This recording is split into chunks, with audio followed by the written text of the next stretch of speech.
Las elecciones presidenciales de los Estados Unidos siempre interesan a la opinión pública mundial, porque se trata de la mayor potencia del planeta y porque Washington tiene la mala costumbre de calificar o descalificar las elecciones de otros países como si su sistema electoral fuera ejemplar.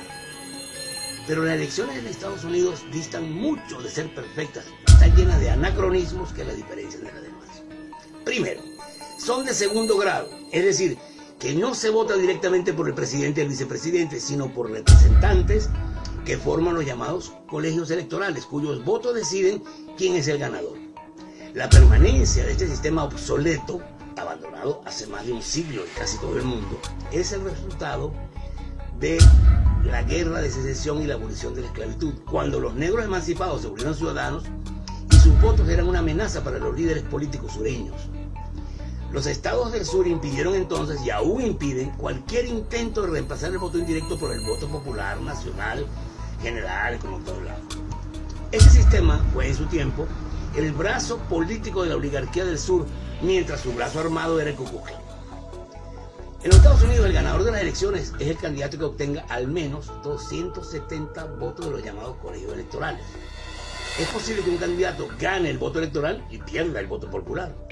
En caso de duda o controversia, la decisión queda en manos de la Corte Suprema, como ocurrió en 2002 cuando los magistrados, en su mayoría republicanos, dieron como ganador un mes después de las elecciones a George W. Bush, a pesar de que su contrincante, el demócrata Al Gore, había obtenido mucho más votos en todo el país. Y Trump fue electo presidente con 304 votos de los colegios electorales sobre los 227 de su contrincante Hillary Clinton, a pesar de que ésta obtuvo 3 millones de votos más en el país. Otra extrañeza es el número de votos de colegio electoral que corresponde a cada estado. Por ejemplo, Wyoming, con medio millón de habitantes, tiene 3 votos en el colegio electoral, un voto por cada 160,000 habitantes. En cambio, California, con 34 millones, tiene 55 votos, un voto por cada 600,000 habitantes. Pero lo más grave y antidemocrático del sistema electoral estadounidense es que no existe límite alguno para la cantidad de dinero que individuos, grandes empresas o transnacionales pueden aportar a los candidatos presidenciales o a los legislativos. Semejante influencia del sector privado en la política desvirtúa y prostituye el servicio público, dando prioridad a los intereses empresariales sobre los intereses generales del país o habitantes. A esta práctica se atribuyen las grandes deficiencias militares del país, a pesar de su gigantesco presupuesto de defensa, el deterioro general de la infraestructura vial y ferroviaria, de los sistemas sanitarios y educativos y la creciente desigualdad y pobreza que afecta a la población.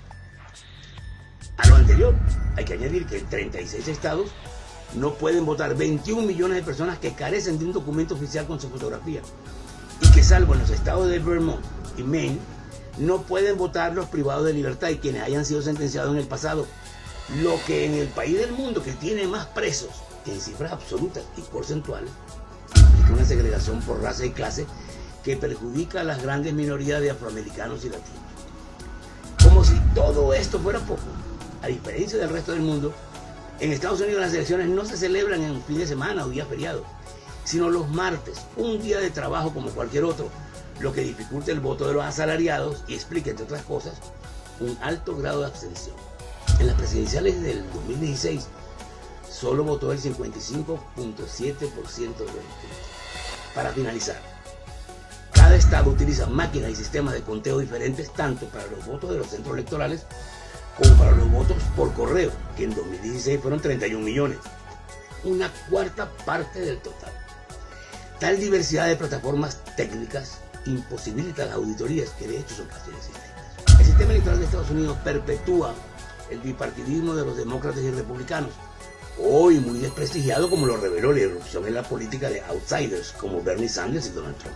No se ven en el horizonte perspectivas de cambio para este sistema electoral arcaico y poco democrático, pero en resumidas cuentas cada país tiene derecho a celebrar sus elecciones como mejor le parezca. A lo que ningún país tiene derecho es a descalificar las elecciones de otros países, como ocurre por ejemplo con Venezuela, cuyo sistema electoral es, según el expresidente Jimmy Carter, el mejor del mundo, lo que no impide que Washington se niegue a reconocer los resultados.